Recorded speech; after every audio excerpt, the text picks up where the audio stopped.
866-977-4820. Let's go to Brian on the line in New Tampa. Brian, welcome to the Chris Markowski Show. Hey, Chris.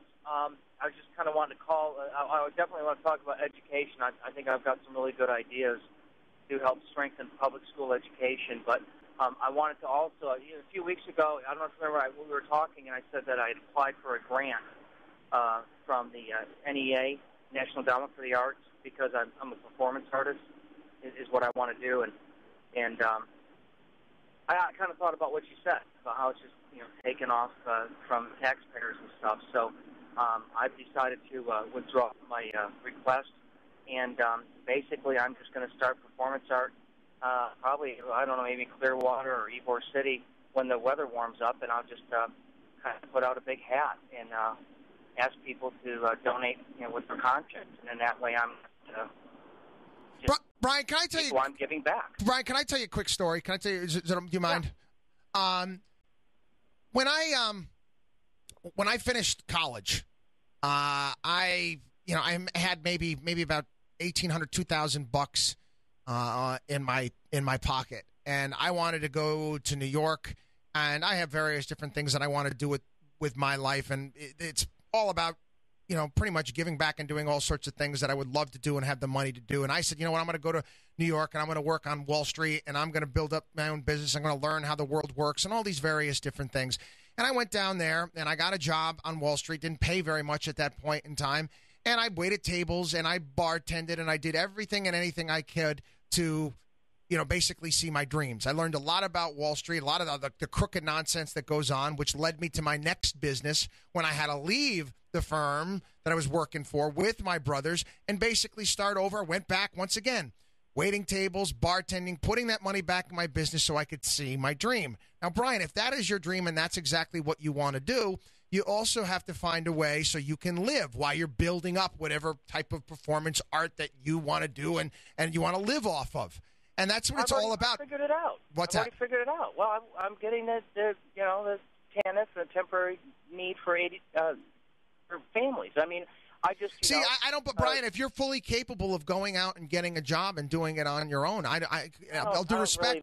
I don't like working those kind of jobs. I don't enjoy it at all. Well, but there's a lot of things that there was jobs that I did in life that I didn't like doing. I mean, it wasn't a grand thrill for me when I was cleaning toilets or I was washing dishes. But I'd never do that. So long as Brian, going to help me out, why should I do that kind of work? But why, Brian? What makes you better than me?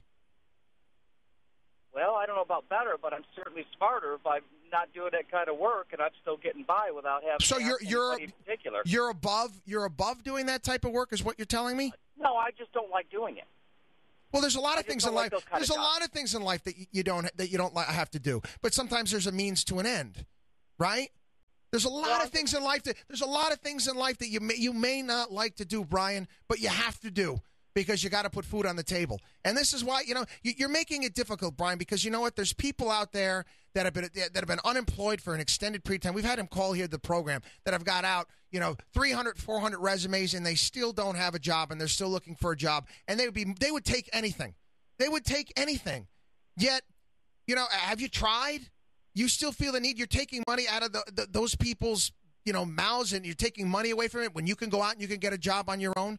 I mean, how is that fair? How is that right? How do you get up in the morning and when you got to go comb your hair and you got to, shave yourself in the mirror? How do you say to yourself, you know what, I'm doing the right thing? I don't usually get up much before noon. I mean, I like to sleep in and, partying late and stuff, so I don't really know. I mean, you say in the morning. I mean, at noon, I'm usually... Yeah, but you're not P. Diddy, man. You're not P. Diddy. You don't have your own record company. You're not a rap star. You know what? If you can afford to sleep until noon and you can afford to go out and party and do all those various different things, God bless you, okay? God bless you. You can go do it because you know what? You earned it. But you didn't earn it, man. That's the point. But I'm earning it with my performance art. No, you're not. Well, how are you earning it with your performance art? How much money have you made? You just told me you've got to live off. I don't really like to put everything in terms of dollars. But Brian, you just told me you have to live off the taxpayer. You have to live off the benevolence of your fellow man. Okay? You just explained this to me. You just told me this. So you can't afford to do it. Well, anyway, on to my next subject. Go ahead. Public education. I think one of the things is, I think one of the biggest myths in our society is that these teachers' unions are powerful. I think, if anything, they're not anywhere near as powerful as people say. And I think what we need to do as a whole is to try to strengthen them and elevate all the people collectively at the same time. A strength in numbers thing. And I think part of it is we are way understaffed in teachers.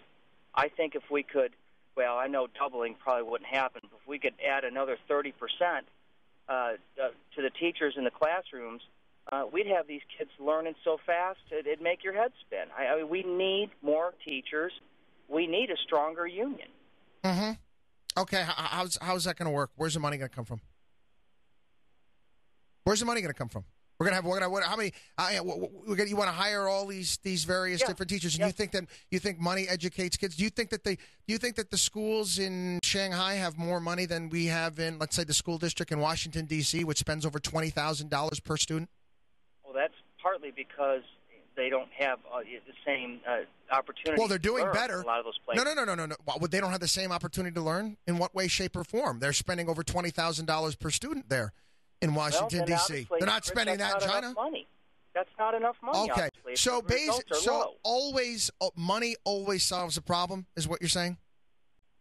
More money always solves a problem. Until we start putting some more money into public education, we're not going to really know the answer. No. Until we have competition in education, until we start having better teachers. I'm all for paying teachers more money, but it has to be based upon merit. No.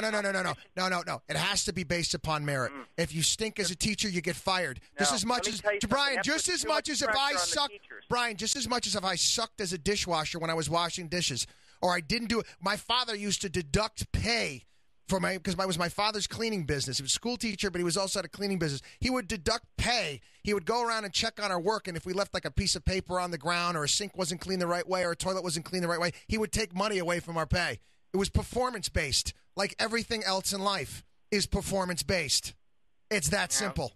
There's no handouts. The problem is if you do it on a merit basis with teachers, that puts way too much pressure on them.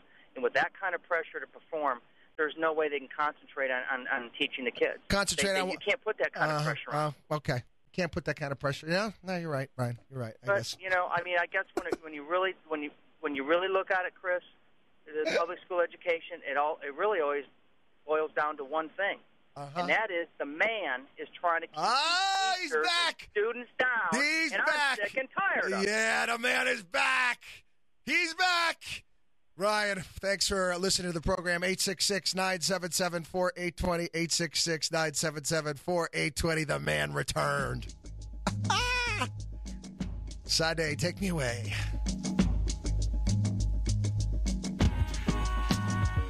The bar has just been raised for talk radio in Tampa. The Chris Markowski Show on News Talk AM 820, the new WWBA.